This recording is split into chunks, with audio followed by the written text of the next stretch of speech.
सारे मीठे बच्चे, तुम यहाँ श्री कृष्ण जैसा प्रिंस बनने की पढ़ाई पढ़ते। मीठे बच्चे, तुम यहाँ श्री कृष्ण जैसा प्रिंस बनने की पढ़ाई पढ़ते। तुम्हें पढ़ाने वाला स्वयं भगवान।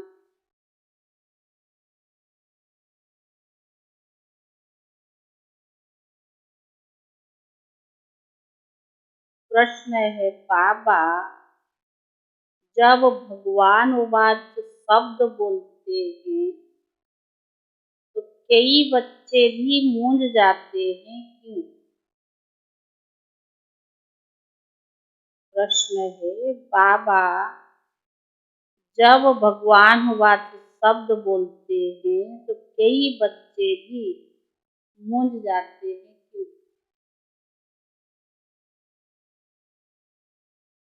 बाप निराकार।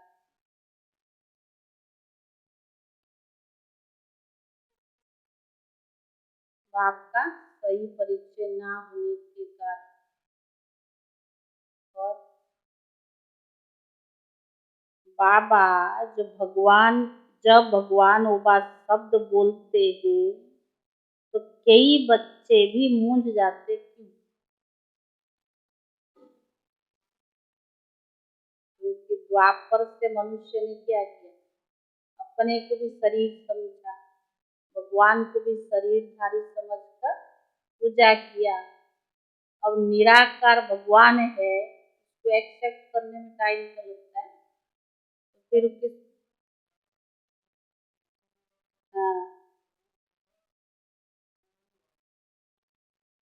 ये ब्रह्मा का ब्रह्मा बोल, लेकिन सामने तो ब्रह्मा दिखता है। उत्तर है, क्योंकि भगवान तो गुप्त है, वह समझते शायद इस दादा ने भगवानवाच बोला है।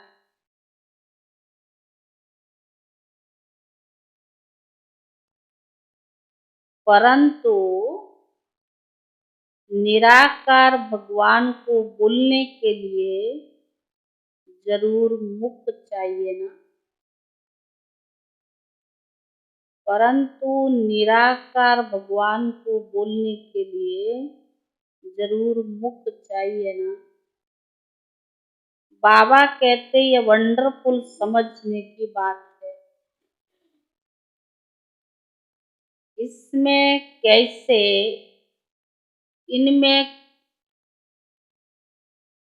मैं कैसे इनमें प्रवेश कर तुम्हें पढ़ाता। बाप कहते ये वंडरफुल समझने की बात है कि मैं कैसे इनमें प्रवेश कर तुम्हें पढ़ाता। ओम शांति।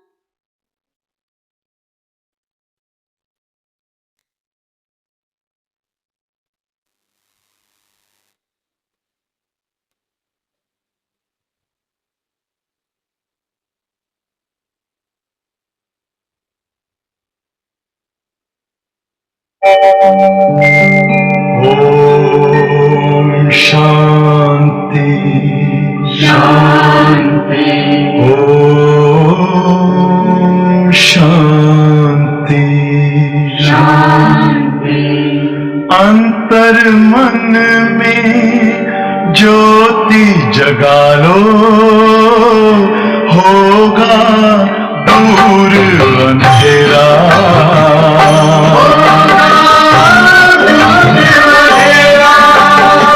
शिव का कर लो ध्यान, आ रहा पावन पुण्य सवेरा।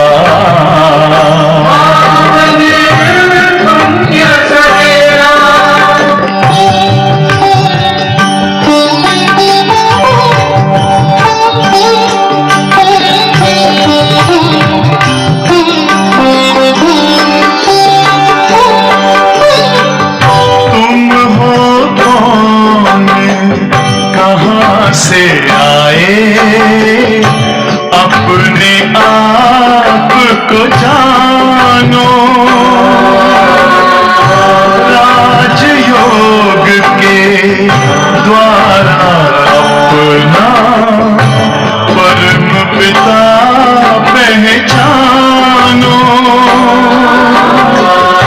इसी राजपथ पर चलकर तुम पालो अपना बसेरा।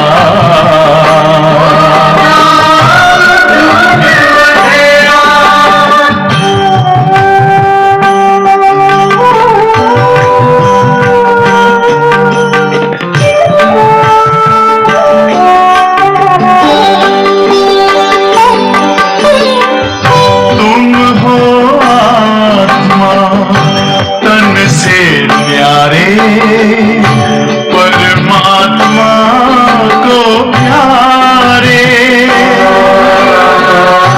दिव्य गुणों को धारण करके योगी बनो दुलारे। ज्योति बिंदु ही तोड़ेगा ये माया मोह का घेरा।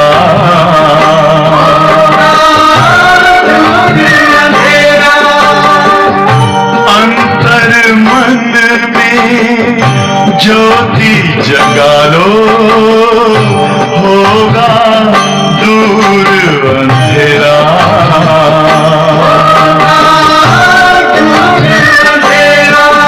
ओम शांति,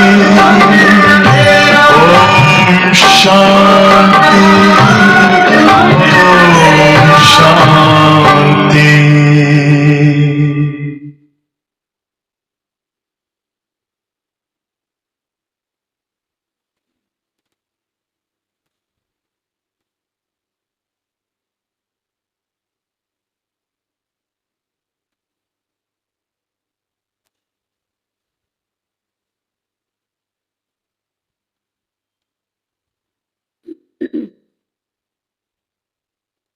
ओम शांति।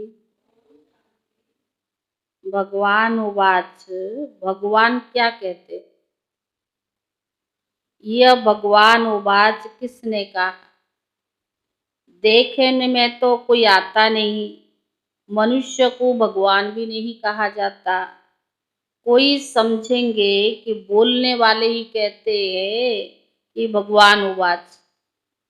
शायद ये ब्रह्मा बाबा के लिए इशारा देते कि लोग क्या कहते, शायद ये ब्रह्मा बोलने वाला ही अपने को भगवान कहलाता है। लेकिन निराकार भगवान बोल रही हैं, यह सिर्फ तुम बच्चे जानते हो। यह कौन बैठा है, भगवान कहाँ है, यह नई बातें है ना, इसीलिए मनुष्य मूंझ जाते हैं। लेकिन भगवान उवाच है जरूर। कहते हैं कि मैं बच्चों को राजयोग सिखला रहा हूँ।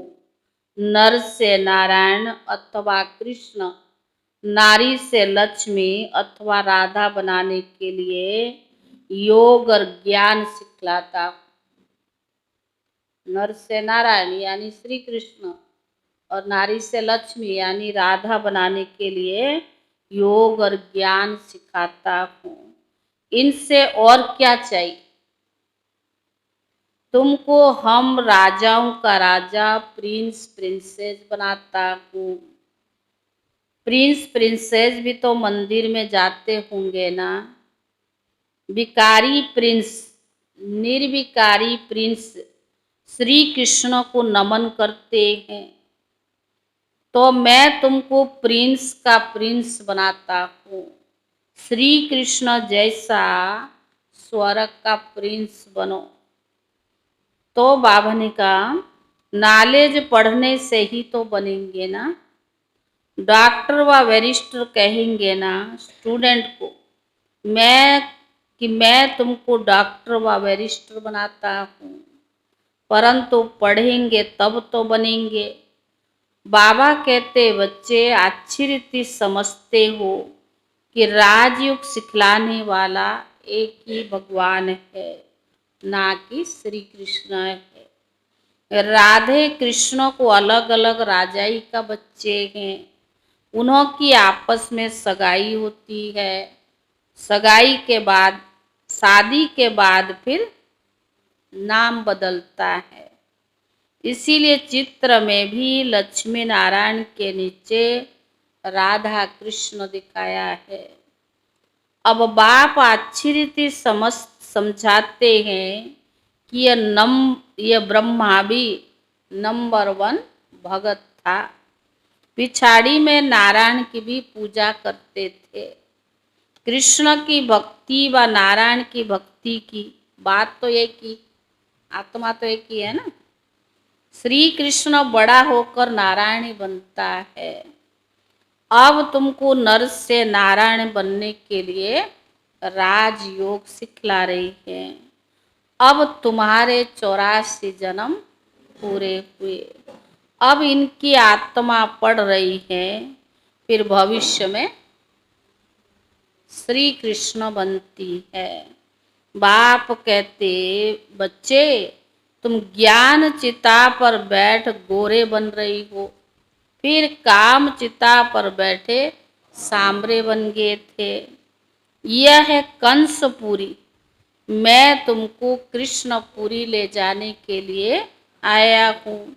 श्री कृष्ण ही सर्वगुण संपन्न, 16 कला संपूर्ण, संपूर्ण निर्विकारी, मर्यादा पुरुषोत्तम। यहाँ कोई में सर्वगुण नहीं, कुछ है तो कुछ नहीं भी है। तो बाबा ने कहा सतयुग में सर्वगुण संपन्न। मैं आया हूँ बच्चों को संपूर्ण निर्विकारी बनाने। बनना कैसे, निर्विकारी कैसे बनेंगे? योग बल से। बाहुबल है हिंसक लड़ाई, जो कमान से होती थी, फिर बंदूक तलवार से हुई, अब तो होती है बम से। खुद कहते हम ऐसे बम्स बनाते हैं जो घर बैठे सब खत्म हो जाएंगे। फिर मिलिट्री क्या करेगी? बाप कहते मीठे मीठे बच्चे, ये पाठशाला है। मैं तुमको प्रिंस श्री कृष्ण जैसा बनाता हूँ। जो फास्ट प्रिंस सतयुग का था, वह अब 84 जन्म लेकर कलयुग में बेगर बना है। भारत में ही तो उनका राज्य था। फिर बाबा ने कहा पुनर्जन्म लेना तो पड़े ना। कृष्ण को भगवान कहते हो तो भगवान फिर पुनर्जन्म कैसे आए? कृष्ण को भगवान कहते तो भगवान तो पुनर्जन्म में नहीं आएगा। भगवान तो निराकार है, वह है ही एक रचयिता, बाकी सब रचना है। तब तो कहते कि हम आत्माएं सब भाई भाई हैं। बाप समझाते कि तुम को ब्रह्मा कुमार कुमारी आपस में भाई बहन ठहरे, तो फिर क्रिमिनल एल्सल्ट कैसे हो? तुम वर्षा एक बाप से लेते हो, वह भी भविष्य के लिए। अभी पढ़ रही है, लेकिन वर्षा कब मिलेगा? भविष्य के लिए। अगर पवित्र नहीं रहेंगे तो शांति धाम और सुख धाम में कैसे आएंगे? पुकारते भी है हम पतित बन गए, पावन बनाने के लिए आओ। तो बाप कहते बच्चे अब मुझे याद करो, यह तुम्हारा अंतिम जन्म है। तुम सब आत्माएं अब वापिस वानप्रस्थ में जा सकती हो, इसीलिए तुम वानप्रस्थी हो। ऐसा कोई गुरु रास्ता बता न सके, यह ज्ञान तो है ही एक बाप के पास। वही पतित पावन निराकार है। बाप कहते मुझे याद करो थोड़े टाइम के लिए। वानप्रस्थ अवस्था ना, वापस घर जाना थोड़े टाइम के लिए।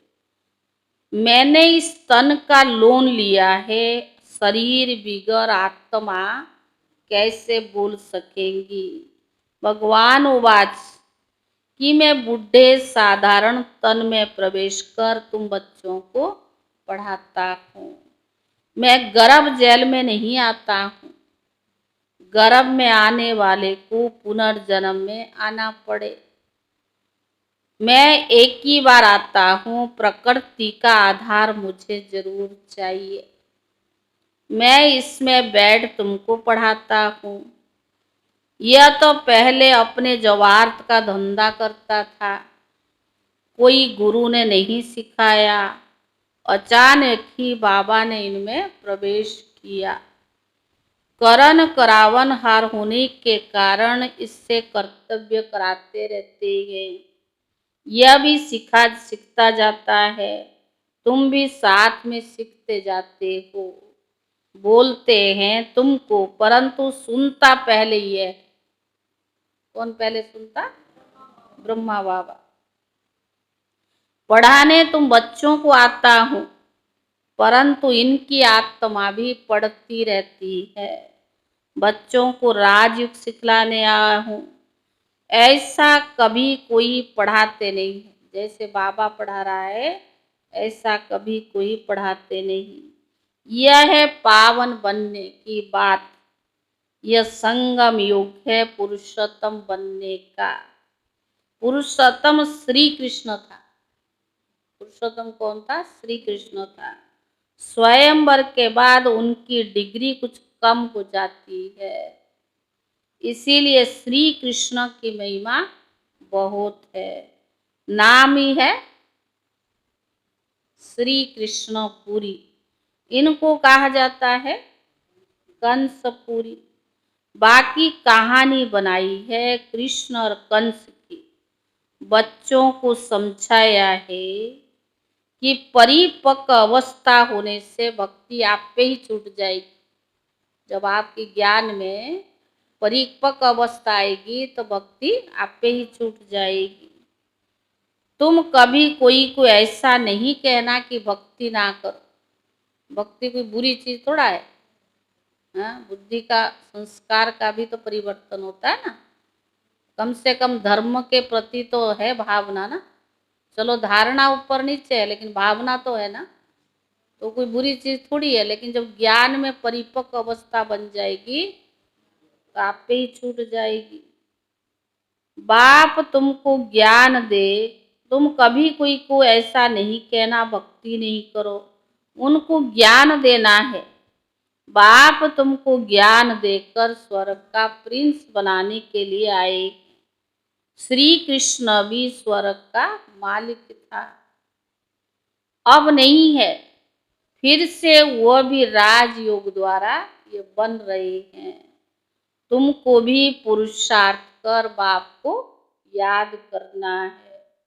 हेवन की स्थापना करने वाला हेवनली गॉड फादर है। वही आकर नई सृष्टि रचते हैं। वह करेगा तब जब कलयुग पूरा होगा। सतयुग त्रेता में नहीं आते, जरूरत ही नहीं ना। कहते हैं मैं कलप कलप कलप के संगम युगे आता हूँ। उन्होंने कलप अक्षर निकालकर युगे युगे लिख दिया है। तो भी 4 युग तो है ना, सतयुग त्रेता द्वापर कलयुग।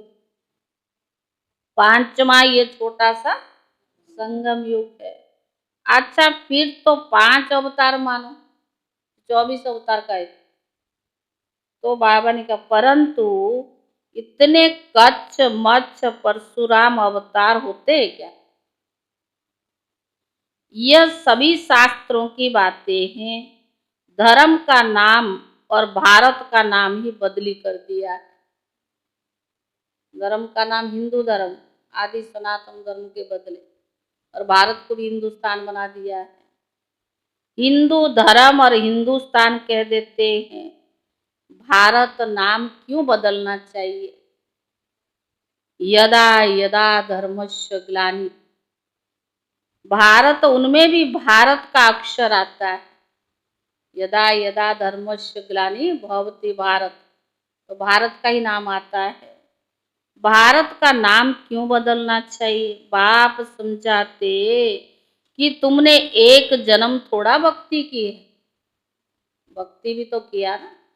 द्वापर कलयुग, द्वापर से ही भक्ति की। भक्ति पहले अभिविचारी होती थी, सिर्फ शिव की भक्ति करते थे।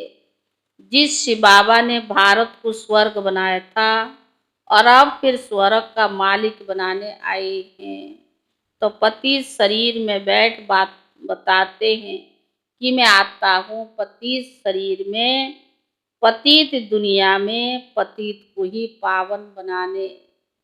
भक्ति मार्ग में तो फिर भी मेरे लिए बड़ा भारी मंदिर बनाते थे। शिव का मंदिर कितना बड़ा बना, कितनी क्लियर बात है। इनमें बाबा की प्रवेशता हुई और गीता आदि पढ़ना छोड़ दिया ब्रह्मा बाबा।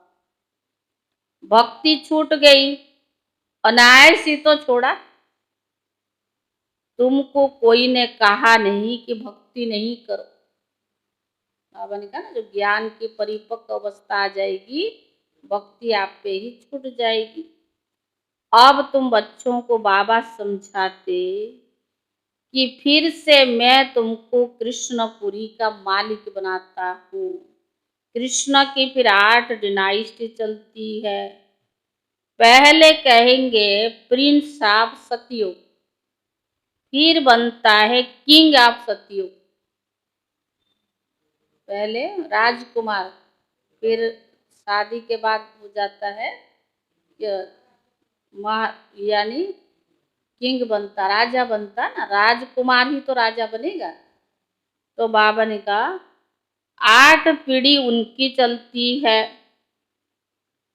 उस समय फिर दूसरा कोई राजा ही होती नहीं।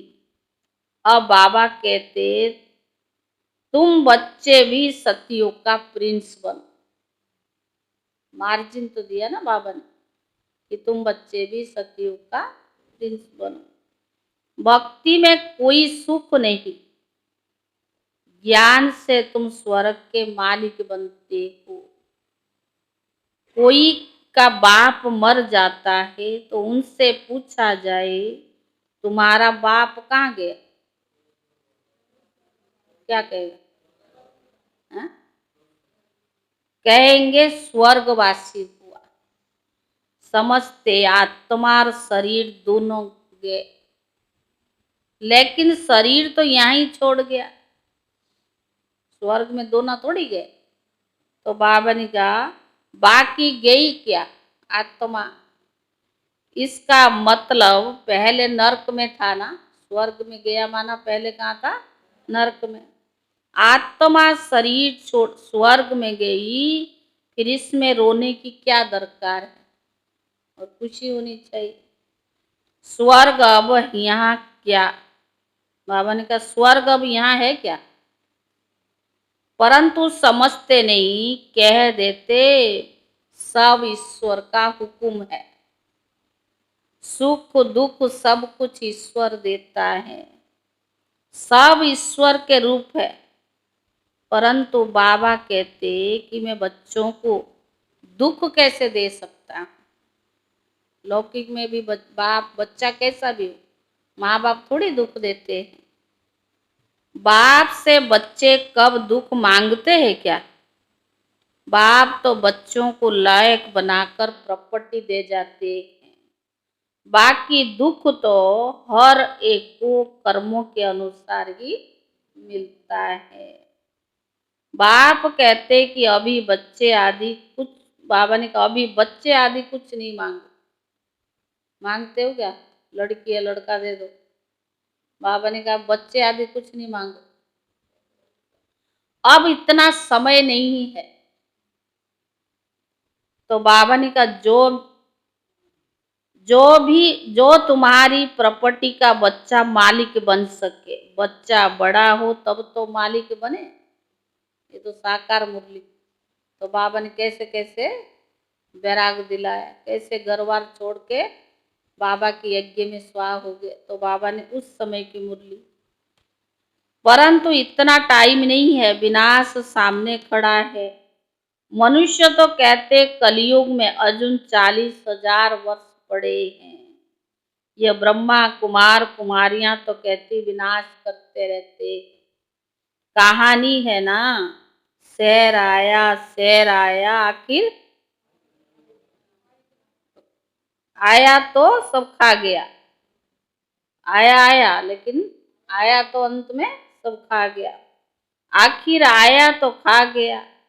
सब समझते हैं थोड़ा थोड़ा काल आएगा। यह तो होता ही रहता है, लेकिन तुम कहते हो कि अब तो महाकाल आया हुआ है।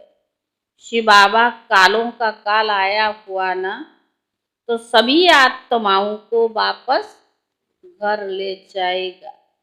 तो ये शरीर तो जरूर छोड़ना पड़े। इसीलिए बाबा कहते योग से पवित्र बनो। आत्माओं को पवित्र बनाएं, फिर वापस ले जाएंगे। अगर पवित्र नहीं बनेंगे तो बहुत सजाएं अंत में खानी पड़ेगी और ऊंच पद भी पा नहीं सकते। Shri Krishna number 1 pass with honour है।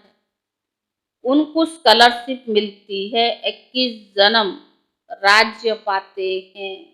कितना सहज समझाते। बुद्धि में बैठता भी है फिर गुम हो जाता है। बाबा सुनाता है ना, जब हमारी बुद्धि स्थिर है, समझते हैं, तो बुद्धि में बैठता है, फिर गुम भी हो जाता है। किसको भी भक्ति छुड़ानी नहीं है। जब परिपक्व अवस्था हो जाएगा ना ज्ञान में, आप पे ही छूट जाएगी, छुड़ाना नहीं है। बाप आए हैं भक्तों का भक्ति का फल देने। कहते हैं मैं कल्प पहले मिसल, फिर उस साधारण तन में ही आया हूँ। कल्प कल्प आकर तुमको पढ़ाता हूँ। यह है ऊंच ते ऊंच पढ़ाई। तुम जानते हो हम सतो प्रधान थे, अब तमो प्रधान है, फिर भारत ही सतो प्रधान बनना है। और धर्म वालों ने इतना सुख नहीं देखा तो दुख भी नहीं देखा। बाहर वालों के पास पैसा तो बहुत है, तो गरीब देश को कर्ज देते हैं। उन विचारों को यह पता नहीं कि रिटर्न हो रहा है। अरे भारत को लूट करके ले गए, वापस कर रहे हैं। बिल्कुल घोर अंधियारे में कुंभकर्ण की नींद में सोए हुए हैं। पिछाड़ी में हाय हाय कर उठेंगे, फिर तुम कहेंगे हा? पिछाड़ी में हाय हाय कर उठेंगे, फिर तुम क्या कहेंगे? तुम कहेंगे टू लेट, क्योंकि लड़ाई शुरू हो जाएगी। तो फिर क्या करेंगे? भामरों को आग तो लग जाती है तो टू लेट हो जाता है। इसलिए बाबा कहते बच्चे अब जल्दी जल्दी पुरुषार्थ करते जाओ। बाबा बच्चों को कोई जास्ती तकलीफ नहीं देते हैं। बाबा को आकर कहते बाबा अगर हम पूजा नहीं करते तो वह कहते हैं भक्ति। सारी घर वाले तो ज्ञान में नहीं चलते ना। जो ज्ञान में चलते तो कोई दिक्कत नहीं, और जो नहीं चलते तो बाबा ने क्या क्या कहते नास्तिक बन गया है। ये भक्ति नहीं मानते, पूजा पाठ नहीं करते, नास्तिक बन गया है। बाबा राय देते कि साक्षी होकर बाबा की याद में रहो। थोड़ी थोड़ी पूजा बाहर से दिखावा के लिए भी करो, करना पड़ता है ना। भले अंदरूनी है सब चीजें बुद्धि में, लेकिन दिखाने के लिए भी करना पड़ता है। एक होता है दिल से करना और दूसरा होता है दूसरों को राजी करने के लिए करना। नाराज ना हो ना, नहीं तो कहेंगे भक्ति छोड़ दी। इनका तो धर्म ही अलग है। ये देवी देवताओं को नहीं मानते, पूजा पाठ नहीं करते, व्रत नहीं रखते, दान पुण्य नहीं करते, कई बातें लोग करते ना।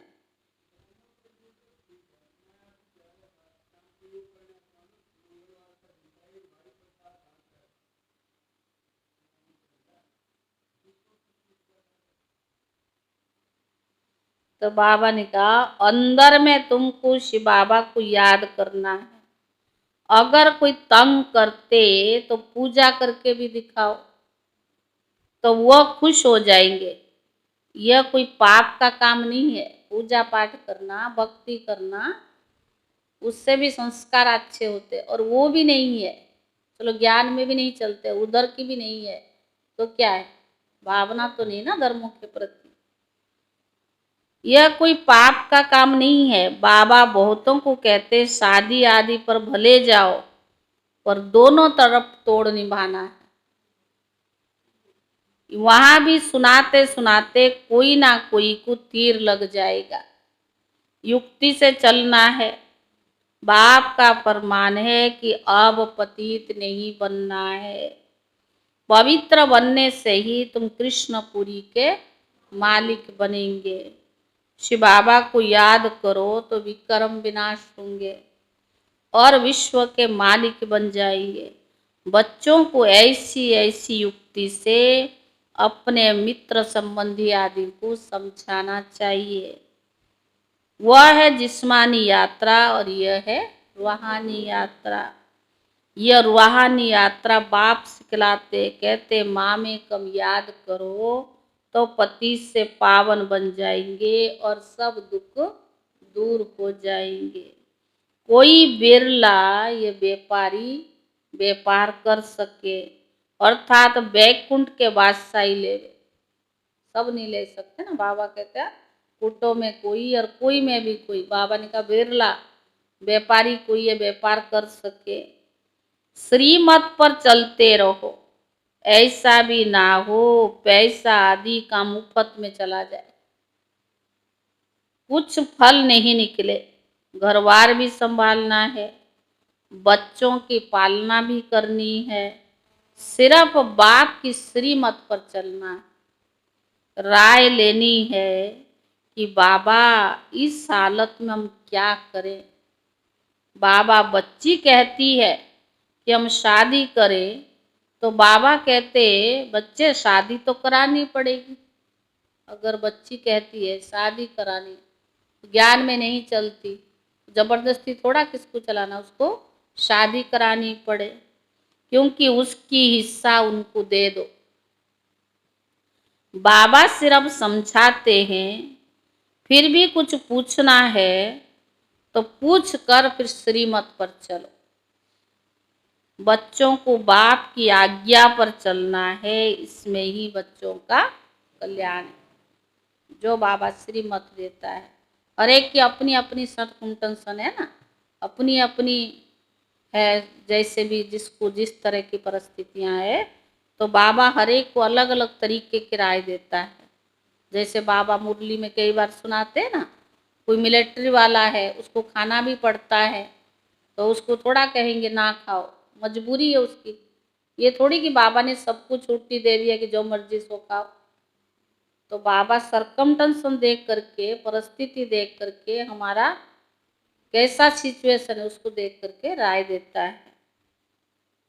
बाबा कहते बाप की आज्ञा पर चलना है, इसमें ही कल्याण है। अच्छा मीठे मीठे सिकीरे दे बच्चों प्रति माता पिता बाप दादा का याद प्यार और गुड मॉर्निंग। रूहानी बाप की रूहानी बच्चों को नमस्ते। रूहानी बच्चों की तरफ से रूहानी बाप दादा को याद प्यार और नमस्ते नमस्ते। धारणा के लिए मुख्य सार क्या सुना बाबू?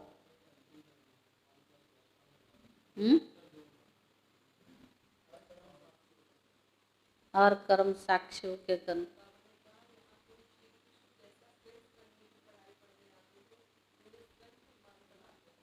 आज बाबा ने एक बात अंडरलाइन किया, भक्ति किसे छुड़ाओ नहीं। जब ज्ञान में परिपक्व अवस्था हो जाएगी, भक्ति आप पे ही छूट जाएगी। बाबा ने कहा भक्ति करना कोई बुरी चीज थोड़ी है, लेकिन जब ज्ञान बुद्धि में बैठ जाएगा तो भक्ति छूट जाएगी।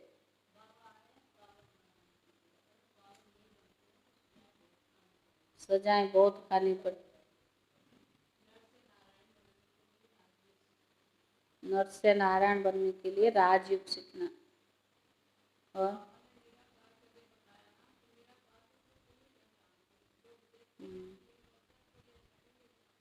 हाँ, ब्रह्मा बाबा के लोग कहते हैं ना, यही बोलता होगा कि भगवान हो बाज। भगवान तो निराकार है, दिखाई थोड़ी पड़ता है, लेकिन किसके माध्यम से तो बोलेगा ना। हाँ, वापस ले जाए।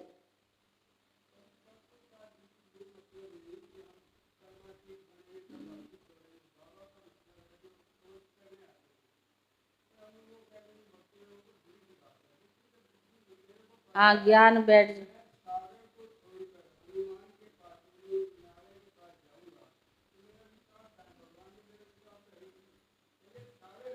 हाँ, प्राप्ति तो बाबा से ही जो है ना, लेकिन जब ज्ञान बुद्धि में पूरा बैठ जाएगा तब ना।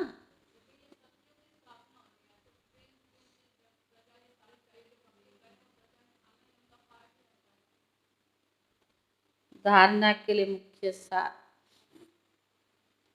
एक बात यह है, जो नवंबर में जाने वाले हैं अपना लेटेस्ट जो फोटो है ना वो देना। कंप्यूटर आपका पुराना फोटो नहीं ले रहा है। और जिनका हो गया होगा, उसने एंट्री कराया होगा, जो भी आपकी आईडी भी है, माना सबको वोटर आईडी नहीं देना, आधार कार्ड देना है। आधार कार्ड ही एक्सेप्ट करता है कंप्यूटर। जो आपके अपलोड हो गई होगी वो आप हीना बहन से ले लेना। बाकी जिन्हों की फोटो छोटी छोटी है ना उनको बोला गया है, अभी जो लेटेस्ट फोटो है उससे ही मिला के लेते वो लोग। उन्होंने ऐसा सारी सिस्टम कर रखा है, आप बचपन का फोटो दोगे या पहले 10-20 साल का, वो नहीं ले रहा है। मिलता नहीं ना कई बार फोटो, सिस्टम बहुत उन्होंने वो कर रखा है, तो इसलिए फोटो आपका लेटेस्ट जाएगा। जिन्होंने भी दिया है, कईयों को फोन किया है, और अपनी आधार कार्ड, वोटर आईडी नहीं देना है। आप उस बहन को भी कह देना, उसने वोटर आईडी दिया है, वोटर आईडी नहीं ले रहा है कंप्यूटर, तो आधार कार्ड देना होगा सबको। और जो दिसंबर में जाने वाले हैं वो भी जल्दी बता देवे, क्योंकि मुश्किल टिकट अभी एक एक करके टिकट बनाते हैं ना।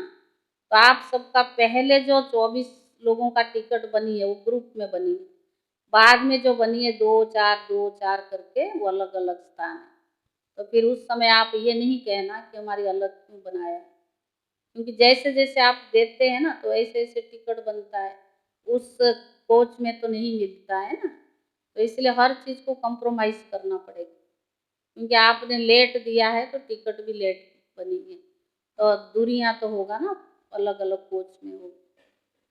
बाकी जिन्होंने नहीं दिया है जो भी कार्ड और आधार कार्ड और फोटो वो जल्दी जमा करें, क्योंकि उनको जल्दी चाहिए ना। वो रोज फोन करते हैं, दिसंबर वालों की भी संख्या भेजो, नवंबर में आने वालों की थे तो हमने 50 लोग लिया था, लेकिन हमारे गीता पाठशाला वालों ने लिया तो 60 लोग हो रहे हैं।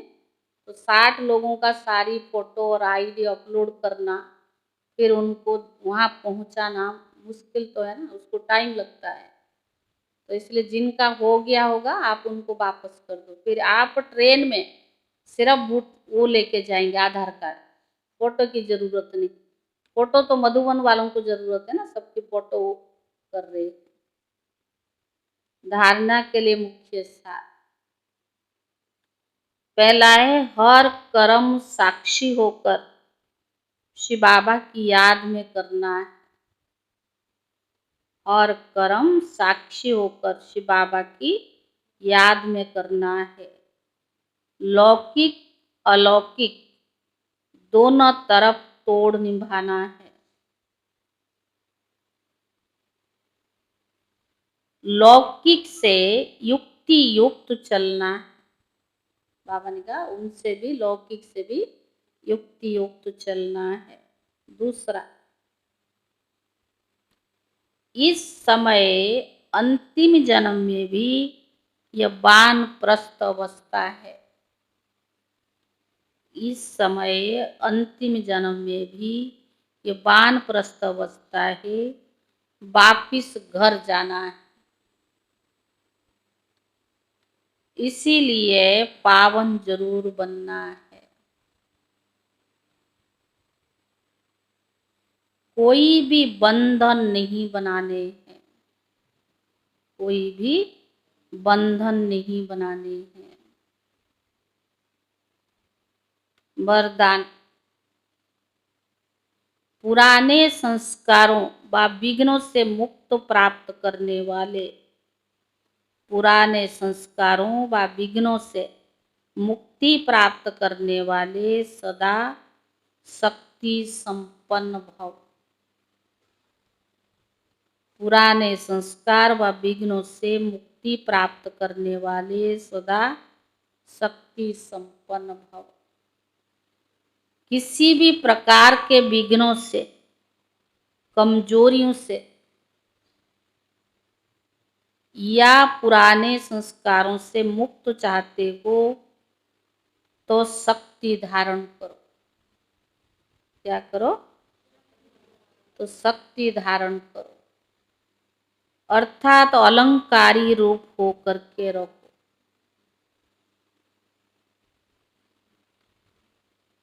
जो अलंकारों से सदा सजा सजाए रहते हैं वह भविष्य में विष्णुपुरी विष्णुवंशी बनते हैं। जो अलंकारों से सदा सजे सजाए रहते हैं वह भविष्य में विष्णुवंशी बनते हैं, लेकिन अभी वैष्णव बन जाते। उस समय विष्णुवंशी और अभी वैष्णव। उन्हें कोई भी तमोगुणी संकल्प व संस्कार भी टच नहीं कर सकते। वो वैष्णव तो क्या करते? खान पान का परहेज रखते ना, और हमारा क्या है? बुद्धि की सारा कारोबार है।